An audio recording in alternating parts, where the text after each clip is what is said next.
ko kung paano tayo gumawa ng simpleng cash flow. So, ito lang ng basic lang naman to.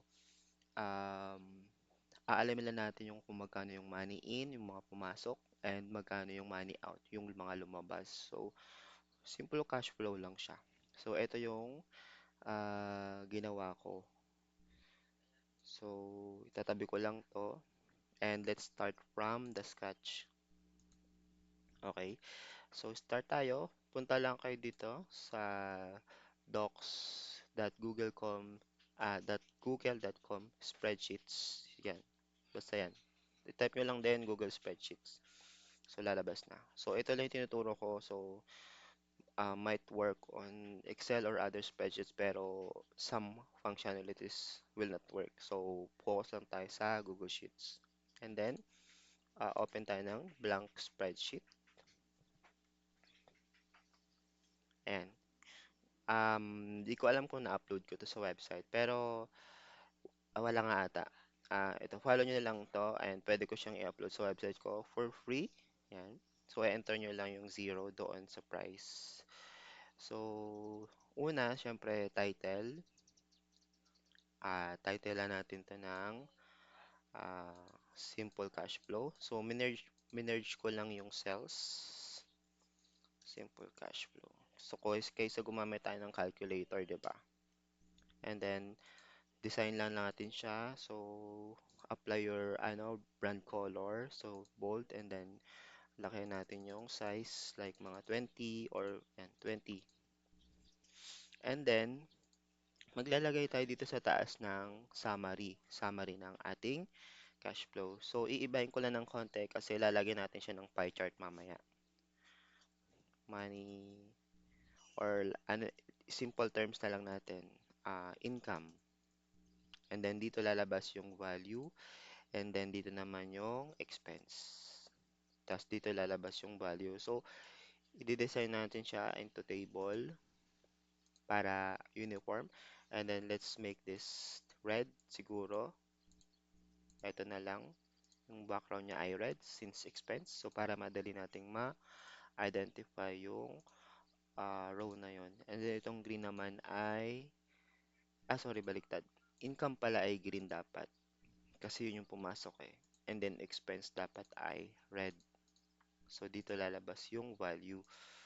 And then, dito. So, next naman is yung uh, entry natin or log. Saan tayo maglalag or mag-e-entry ng ating mga transactions. So, lagyan natin to ng transactions. Wag na lang. Number, tapos date, tapos type, transaction type, tapos amount, tapos description. Yan. So, mag-add na lang tayo dito ng other details mamaya sa taas. So, ito lang yung tinuturo to. Ito. Ilayout ko na lang muna. Applying my brand colors, green, and then white. Tapos, so, mag-work na tayo sa formulas. Ayusin ko lang camera. Mag-work na tayo sa formulas. So, eto, lagi kong tinuturo to. Hindi naman lagi kasi minsan lang naman ako naggawa ng tutorial. Pero pag napanood niyo yung mga videos ko, tinuturo ko na yung mga shortcuts or tips and tricks para mapadali na rin yung ah, paggawa nyo ng mga templates. So, kaysa dun tayo sa usual mga basic. So, ayan. So, yan. Kung gusto niyo yung mga ganito pang mga tutorials or may mga nag-share ako ng mga tips and trips. So, follow nyo na lang ako. So, dito sa numbering, instead na mag 1, 2, 3, 4, 5 tayo, gagamit lang tayo ng sequence function. So, di ba yan? So, isang formula lang gagamitin natin sa isang row and then ma-apply na siya from top to bottom na. So, ang gagawin natin is sequence. Ayan. Tapos, dito sa date or alin man, siguro dito na lang sa date na lang. Sige, sa date. So, dito sa date, 'di ba naka-open pa yung ating sequence function. So, ida-drag natin 'yan kahit hanggang saan lang. And then, mali. Wait, nakalimutan ko yung count A. So, sequence, tapos count A. Yan. Ibig sabihin ng count A, bibilangin niya yung mga may value dito, yung may laman, yung mga non-empty cells. Okay? So, i-open natin yan, and then, tsaka natin i-drag yung date. So, kahit saan lang dyan, kahit ilan lang yung i-drag nyo. So, kapag na-drag nyo na, punta kayo sa taas, dito sa formula bar, and then delete nyo yung end cell reference, yung 11. I-retain nyo lang yung B. So, nakita nyo, na-highlight yung buong, nag-start siya ng B7, ito, B7, and then hinighlight niya hanggang ilalim na yan siya. Kasi nga, unspecified yung ah, end reference. Kumbaga, ibig sabihin, hanggang buong B na yan siya. Mag-start lang siya sa 7. Tsaka nyo siya i-close. So, ayan. So, nagka-error siya ngayon ng num. Kasi nga, walang value to. So, tatanggalin natin itong num error. So, irarap lang natin itong sequence function into if error para lang mabura or matanggal yung if error. Kasi okay lang naman na nandyan siya. Pero, syempre, minsan may mga taong alam mo na, katulad ko, ayoko nang medyo may mga error-error or may nakita akong dumi, parang ganon. So, gumagamit ako ng if error. In programming kasi may ganito rin eh. Natatagdaan ko sa Visual Basic ata yun. Yung on error resume next para walang lumabas na error. Pero ito ano to ha, iba naman to sa programming eh. Ayan. So ibig sabihin kapag if error, sabi niya, if may error dito sa function na to, ah, ito yung ilalabas niya, yung after comma. So kasi itong value, 'di ba? Value of error. So ano yung i-show niyang value? So, usually naman talaga kasi pinapakita natin blank lang naman or bahala kayo, pwede kayong mag-display ng ano, ng custom message. Let's say, date is empty. Bahala na kayo. So, ipapakita ko lang sa inyo ha. Let's say gusto natin sabing date is empty. Yan. O, 'di ba? Yun yung lumabas na error kasi date is empty. Yun yung gusto niyang message na ipakita. So, pwede niyo burahin to. Basta anything na naka-enclose dito sa double quotation, yan yung ipapakita niya. Ibig sabihin kasi nitong naka-enclose sa green is string siya. Kumbaga, wala yang kinalaman sa mga or wala siyang effect sa mga formulas, kundi ipakita lang yung value na naka-enclose dyan. Okay, so i-default natin yan sa empty, so wala siyang ipapakita. And then transaction type, dito is, ang ilalagay natin ay income expense lang naman. So, may two ways tayo para gumamit ng data validation. Pwedeng manual, pwedeng um, gamit tayo ng range, ganyan. So, ito manual. So, 'di ba? Dito lang tayo mag-start muna sa isa and then punta tayo sa data, tapos data validation and then add rule, tapos ay eto na. So, income expense lang naman tayo. Income, green dapat, and then palitan natin 'to.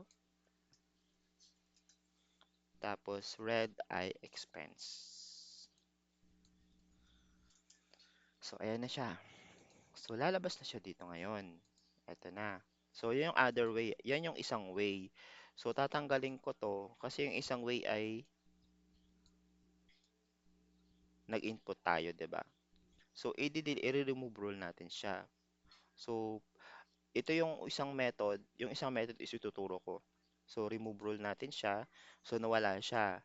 So, click nyo ulit itong cell and then add rule. Tapos, itong criteria, palitan nyo ng from arrange. So, yan. Lumabas itong magse-select tayo ng range. Excuse me. Click nyo tong select data range and then lalabas to ngayon. So, hayaan nyo na naka-float yan. So, i-click nyo ngayon ito.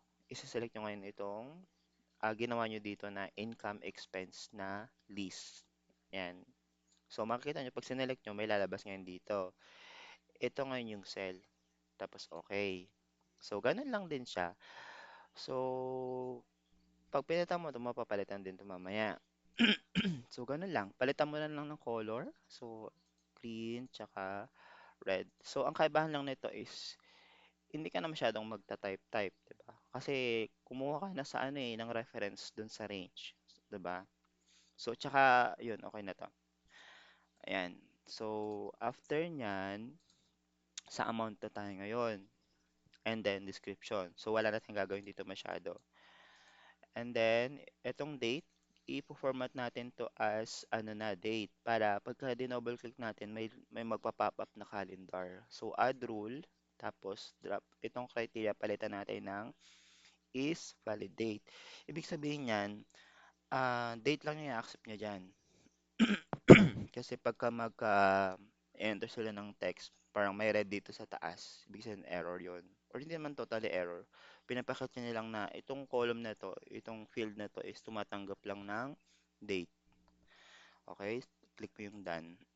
Okay. So ito naman ulit yung other technique na ituturo ko is siyempre dito sa numbering, nag-apply itong sequence. So wala na tayong ilalagay dito.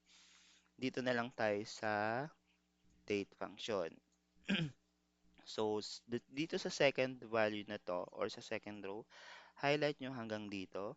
So, ang purpose nitong method na gagawin natin is um, yung data, yung data dito sa taas ay ikakopy niya hanggang ilalim. Okay?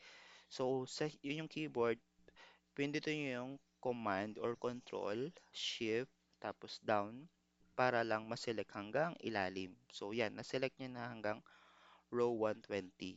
So, balik tayo sa taas, scroll down lang para hindi mawala yung selection ha. And then, sa keyboard ulit, pindutin nyo yung control D. Yun. Ibig sabihin, ikakopy niya lang yung mga value pababa. Okay? Control D. Pansin nyo yung mangyayari. So, bakit wala? Mali pala yung ginawa ko. Control select. Ito pala sa select muna natin. And then, control shift down. Wala nga palang value yung una. Ito. So, ito yung kokopya niya. So, pag nakaselect to, kokopya niya. Control D. So, ayan. Napansin nyo, nagkopya na siya. So, yun. Parang less, ano na siya. Less na work na siya. Kasi, gumamit na tayo ng technique para mapabilis yung ating gawain. Yan. So, iti-table na lang natin to. Yan. I mean, kikreate natin ng border. And then,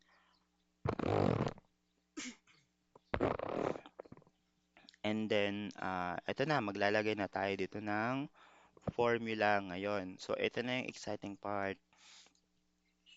So, ito na yung parang challenging. Tsaka, ito yung gusto ko. Kasi, wala eh. Parang dito mas challenge yung thinking mo na, yung logical thinking kasi more on logic kasi yung, spreadsheet. So, ganito. Dito sa expense, kukunin natin yung total ng mga natin, total income, tapos total expense. So, pagka mag-start talaga sa formula, laging equals, tapos sum if, sabi niya, eto.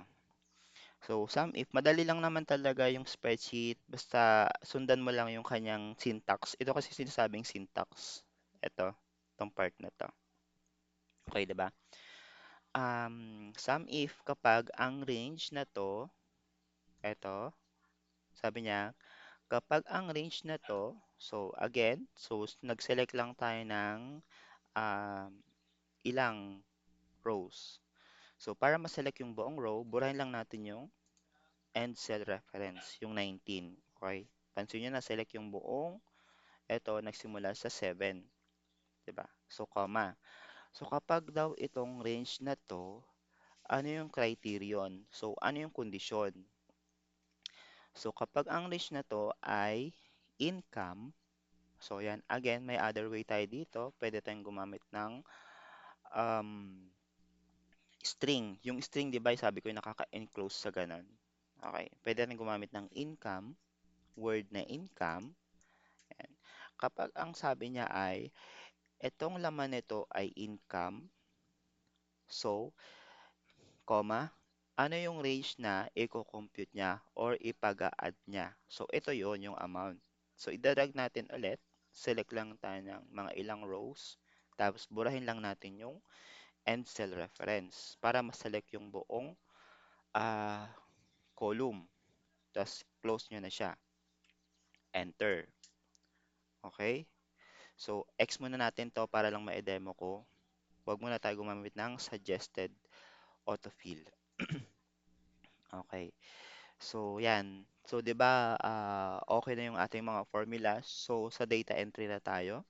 So, 'di ba, ito ginamitan natin ng ah, is date valid na criteria. So, i-double click lang natin siya ngayon. At para mag-pop up yung calendar. So, 8. So, since ngayon ay March 8. And pansin nyo, automatic nagkaroon dito ng numbering dahil dito yan sa sequence function. Okay? So, transaction type, since ang transaction type na mayroong formula pa lang tayo income. So, income gagawin natin. Income, and then magkano yung amount? Let's say 91 and gasoline. Kasi 9. Okay. So, pansin nyo, automatic na compute. Okay. Yun yung kagandahan ng spreadsheets. Kasi less na yung paggamit natin ng calculator, tsaka yung accuracy is hindi sobrang ano na, accurate na niya. Okay.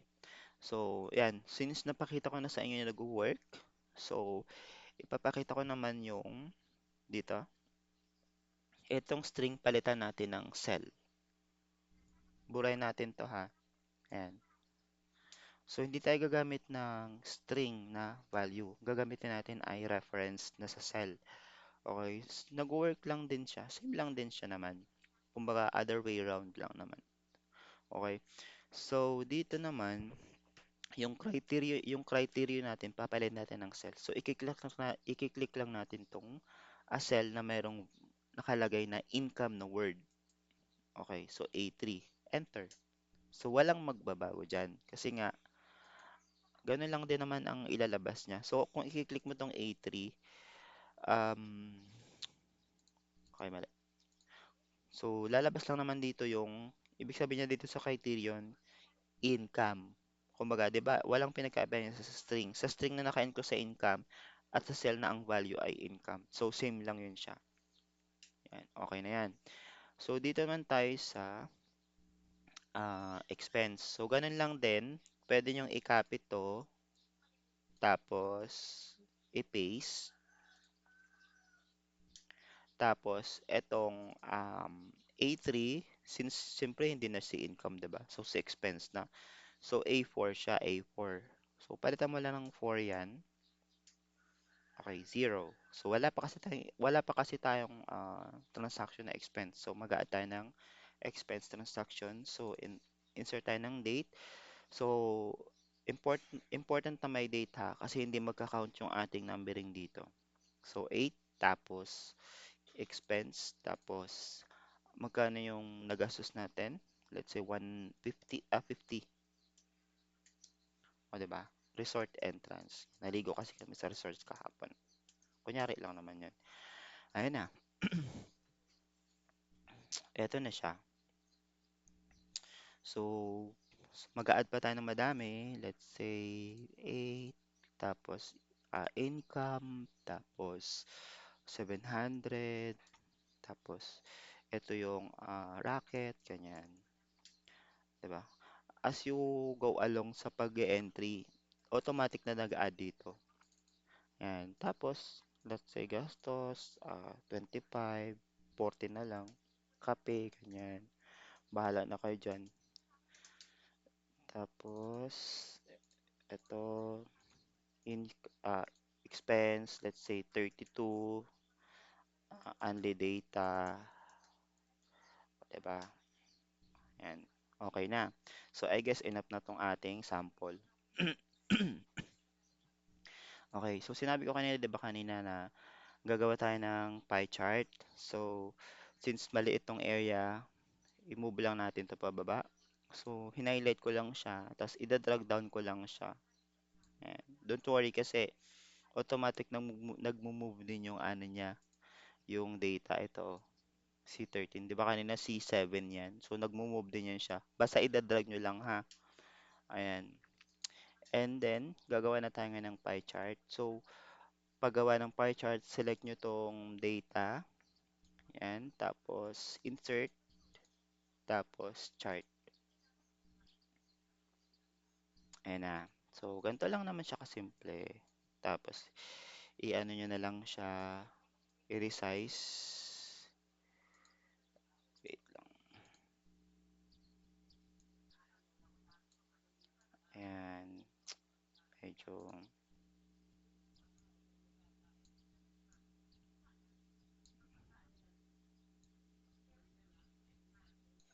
okay. Tapos, syempre, hindi natin mabasa.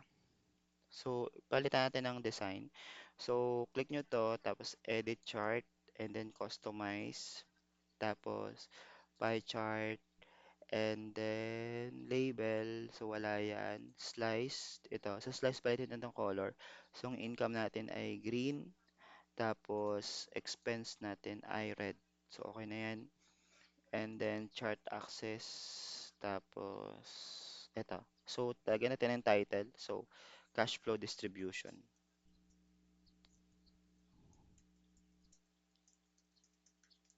Tapos legend, eto na.